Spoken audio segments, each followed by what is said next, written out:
हाँ तो बेटा, आज का अगर अपन टॉपिक डिस्कस करें तो वो है hard soft acid base concept. Hard और सॉफ्ट एसिड का या बेस का कंसेप्ट क्या है। पहली बात तो आप ये जो पेपर लिखे हुए हैं और जो यूनिट लिखी हुई है इनको आप भूल जाइए, क्योंकि आपके अकॉर्डिंग नहीं है, ठीक है। तो सबसे पहले अपन आपको सिर्फ मतलब किससे होना चाहिए, आपके टॉपिक से, क्योंकि हर जगह पूछा जाता है और हर सिलेबस के अंदर ये टॉपिक कंसिडर होता है फिलहाल के लिए। तो क्लासिफिकेशन की अगर मैं बात करूँ तो किस तरीके से अपन क्लासीफाई कर सकते हैं, ठीक है। तो अपन देखते हैं यहाँ पर लाइन टू लाइन पढ़ेंगे अपन। In metal ligand complex compound metal ions are electron acceptor. आपको पता है मेटल आयंस क्या होते हैं, या तो इलेक्ट्रॉन एक्सेप्टर्स होते हैं, तो वे बिहेव करते हैं किसकी तरह, लुईस एसिड की तरह। आपको ये चीज़ बहुत बेहतरीन तरीके से पता होगी कि जो इलेक्ट्रॉन्स को लेते हैं वो क्या होता है, एसिड, और जो देते हैं वो क्या होते हैं, बेस। यानी कि जो एक्सेप्ट करता है वो एसिड और जो डोनेट करता है वो बेस, ठीक है। तो यहाँ पर एक्सेप्ट करने वाले क्या हो जाएंगे, Lewis acid. And ligands are electron donor species, so they behave as Lewis base. यानी कि जो इलेक्ट्रॉन्स को डोनेट करते हैं वो क्या करते हैं, लुईस बेस की तरह क्या करते हैं, बिहेव करते हैं। अब इनके स्टेबिलिटी के आधार पर, किसके आधार पर, इनकी स्टेबिलिटी के आधार पर मेटल लिगेंड कॉम्प्लेक्स को क्लासीफाई किया गया है कितने पार्ट्स में, 4 पार्ट्स में। बेटा किसके कितने पार्ट्स में डिवाइड किया गया है, 4 पार्ट में डिवाइड किया गया है। पहला आपका कौन सा पार्ट हो जाएगा, पहला आपका पार्ट हो जाएगा बेटा हार्ड एसिड हार्ड मेटल।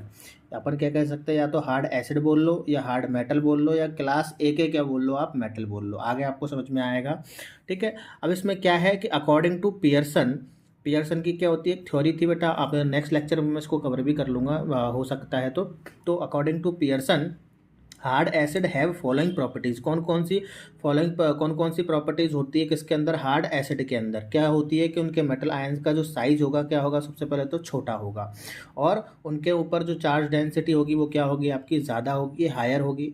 उनकी इलेक्ट्रॉन नेगेटिविटी यानी कि ईएन, उनकी इलेक्ट्रॉन नेगेटिविटी यानी कि बेटा क्या, ईएन, ये क्या होगी आपकी, हायर होगी यानी कि ज़्यादा होगी।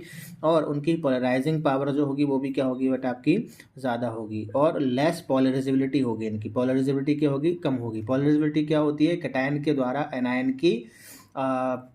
को पोलराइज करने की जो कैपेसिटी होती है उसको पोलराइजेबिलिटी होती है। लास्ट में आपको लिख के भी बता दूंगा, या फिर इसके अंदर होगा, देखते हैं।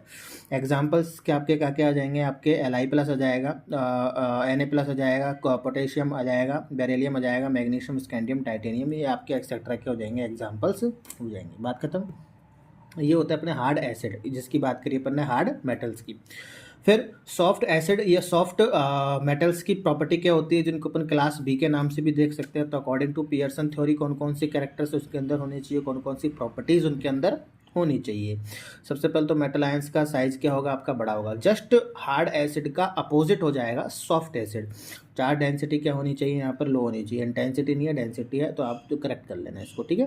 तो इलेक्ट्रॉन नेगेटिविटी भी क्या होनी चाहिए, कम होनी चाहिए। ये ई ए नहीं है बेटा, ये ई एन है, इलेक्ट्रॉन नेगेटिविटी, ठीक है। तो इसको भी आप क्या कर लेना, करेक्ट कर लेना। पोलराइजिंग पावर भी क्या होनी चाहिए, इनकी कम होनी चाहिए, और उनकी पोलराइजेबिलिटी क्या होनी चाहिए, हायर होनी चाहिए। उधर क्या थी, लेस, इधर क्या होनी चाहिए, हायर होनी चाहिए। तो आपको ये दो चीज़ समझ में आई, हार्ड एसिड और सॉफ्ट एसिड की प्रॉपर्टीज़। अब मैं यहाँ पर इसके एग्जाम्पल की अगर हम बात करूँ, हार्ड एसिड के और सॉफ्ट एसिड के और सॉफ्ट मेटल्स के अगर एग्जाम्पल्स की अगर मैं बात करूँ तो कौन कौन से एग्जाम्पल्स आ जाएंगे बेटा, यहाँ पर मैं आपको यहाँ पर जूम करके बता दूँ तो मरकरी आ जाएगा, और यहाँ पर H+2 आ जाए, एक तो मरकरी +1 स्टेट में आ जाएगा, मरकरी +2 स्टेट में आ जाएगा, कॉपर आ जाएगा, और Ag, और आपका क्या आ जाएगा, गोल्ड AeU। क्लियर बात। अब तीसरी अगर मैं बात करूँ तो hard base hard ligand, class ए के अगर लिगेंड की अगर अपन बात करें, किसकी, हार्ड बेस। देखो हार्ड एसिड हो गया, सॉफ्ट एसिड हो गया, और एसिड को क्या बोलेंगे, मेटल आयंस, ठीक है, जो कि इलेक्ट्रॉन्स को क्या करते हैं, एक्सेप्ट करते हैं, ठीक है। अब डोनर हो गए, डोनेट कौन करता है हमेशा, लिगेंड, डोनेट कौन करते हैं हमेशा, लिगेंड करते हैं। तो हार्ड बेस के साथ क्या लिखेंगे, हार्ड लिगेंड, या फिर सॉफ्ट बेस के साथ क्या लिखेंगे, सॉफ्ट लिगेंड। वही चीज़ बता कि पियर्सन की थ्योरी के अकॉर्डिंग क्या क्या प्रॉपर्टीज़ होनी चाहिए, इनकी ईएन क्या होनी चाहिए, यहाँ पर ज़्यादा होनी चाहिए, पोलराइजेबिलिटी क्या होनी चाहिए, लोअर होनी चाहिए। ये सारे के सारे कंसिडर, अगर ये सारी चीज़ें हैं, जैसे कि आपके साइज़ जो होता है वो लिगेंड का क्या होना चाहिए, स्मॉल होना चाहिए। अगर ये सारी प्रॉपर्टीज़ है तो इनको अपन कंसिडर करेंगे किसके अंदर, हार्ड बेस के अंदर। बात समझ में आई आपकी। एग्जाम्पल यहाँ पर देख लेना आप, NH3 हो गया, NH2 माइनस हो गया, OH minus, F minus, Cl minus, CO32 minus और NO3 माइनस। ठीक है, यहाँ पर आपके ये एग्जाम्पल्स हो गए। ठीक है, अब सॉफ्ट बेस की अगर मैं बात करूँ, यानी कि सॉफ्ट लिगेंड की अगर मैं बात करूँ, तो पियर्सन की थ्योरी के अकॉर्डिंग क्या क्या होना चाहिए इनका, आपके लिगेंड का क्या होना चाहिए, साइज ज़्यादा होना चाहिए, इनकी इलेक्ट्रोनेगेटिविटी क्या होनी चाहिए, कम होनी चाहिए, पोलराइजेबिलिटी क्या होनी चाहिए, हाई होनी चाहिए, ज़्यादा होनी चाहिए। अगर ये सारी चीज़ें हैं तो उनको अपन कंसिडर करेंगे किसमें, सॉफ्ट बेस के अंदर। जैसे कि आपका I माइनस हो गया, H minus, CH3 minus, PH3 और R माइनस। ठीक है, अल्काइल ग्रुप होता है आप एक्सेट्रा। ठीक है, तो ये सारे के सारे अपन के हार्ड एसिड था, sorry hard acid, hard acid हो गया अपना, सॉफ्ट एसिड हो गया, हार्ड बेस हो गया और हार्ड सॉफ्ट बेस हो गया। अगर एसिड है तो वहाँ पर क्या हो जाएगा, मेटल, वहाँ पर क्या हो जाएगा, हार्ड मेटल या सॉफ्ट मेटल, और अगर बेस है तो क्या हो जाएगा आपका, लिगेंड हो जाएगा। बात समझ में है आपकी, लिगेंड हमेशा किसका काम करता है, डोनेट करने का। ठीक है, क्लियर है। अब according to Pearson, metal and ligand can be quantitatively classified as hard and soft acid or base. However, in general, following classification is use their hardness and softness. Clear है बात यहाँ पर।